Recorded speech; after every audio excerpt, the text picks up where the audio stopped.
Trapezoids, the unappreciated quadrilateral. Today, we will look at trapezoids. So honestly, there's not a whole lot to do with trapezoids. We do need a definition, and this definition is actually argued a little bit among nerds, such as myself.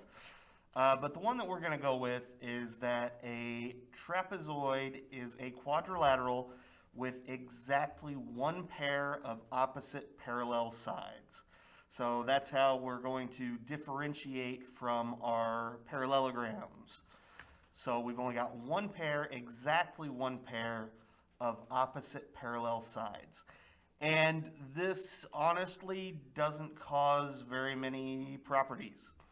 The only real property we have here with these trapezoids is that the consecutive angles between the parallel lines, so not every set of consecutive angles, but just the ones between the parallel lines, are supplementary. So if we look at like these angles here that I'll call X and Y, if we've got angle X here and Y here, then those two angles have to add up to 180. And if I do the same thing with maybe like angle P here and angle Q here, then those two angles have to add up to 180.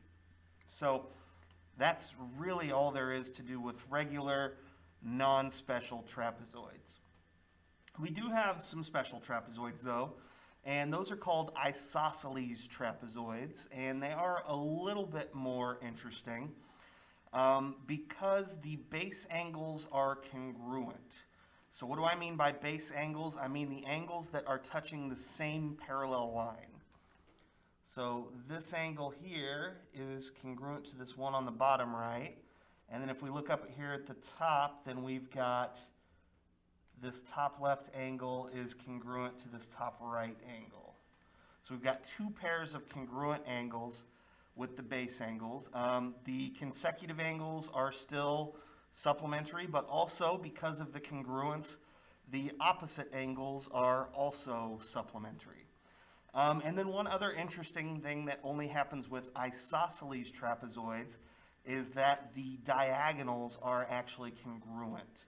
So if we look at the diagonal from bottom left to top right, they should have named some points here, but if we look at the diagonal from bottom left to top right and top left to bottom right, those are congruent diagonals just like you would see in a rectangle. So we're going to leave the number crunching to class time. So I'm going to skip past all this stuff and go down to the third page here, and we're going to look at a special property of trapezoids when you deal with their mid-segments. Okay, so you might remember from back in, I don't even remember what unit it was, maybe unit 6, maybe unit 5, but we talked about the mid-segment of a triangle, and that happened when we connected the midpoints of any two sides. Well, we can get the same thing happening with a trapezoid if we connect the midpoints of the legs. So we want to connect the midpoints not of the parallel sides, but of the legs, the non-parallel sides. So if we do that, which we've done here, we've got this trapezoid ABCD, and E is the midpoint of AD, and F is the midpoint of BC. So if we connect those 2 points, then a couple interesting things happen. So the first one is that we've got some parallel lines.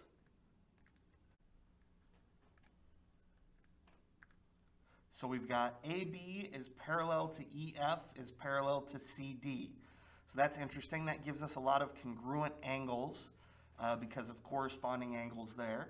And then another interesting thing that happens here is that the length of that mid-segment is actually half of the sum of the others. Another way to say that is that the length is the average. So the length of EF is the average of the length of AB and CD.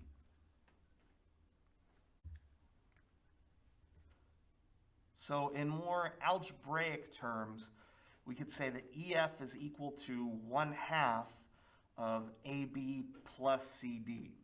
And we can use that to find a bunch of lengths here.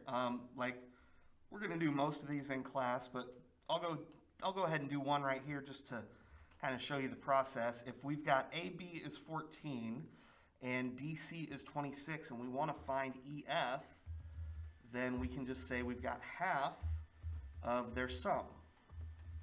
So the length of EF in this case is 1/2 of 40, which is 20. And notice that that is the average between them, because that's kind of our definition of an arithmetic mean here. So if we start at the small side and we jump up 6 units, that gets us to the mid segment. We jump up another 6 units, that gets us to that long base. So it's directly in between. It's kind of nice. It's an interesting thing that happens. Another thing that we can do is if we know the mid segment and we know one of the bases, then we can find the other base. So we can do this a little bit algebraically here, but then I'll tell you another way to kind of think about it. So if we look at this, we want AB plus 38. Half of that is equal to 22. So if we multiply both sides by 2 here, then we get 44 is equal to AB plus 38. And that means that AB is going to be equal to 6. So that's the short side here. But another way to look at it here is that to get from that long base to the mid segment, we had to go down 22 units. Or I'm sorry, we had to go down 16 units. And to get to the next shorter base here, we need to go down another 16 units. So 38 minus 16 is 22. 22 minus 16 is 6.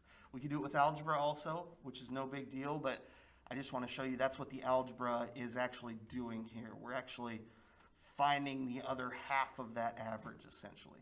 Anyway, we'll work on this in class. There's not a whole lot to trapezoids.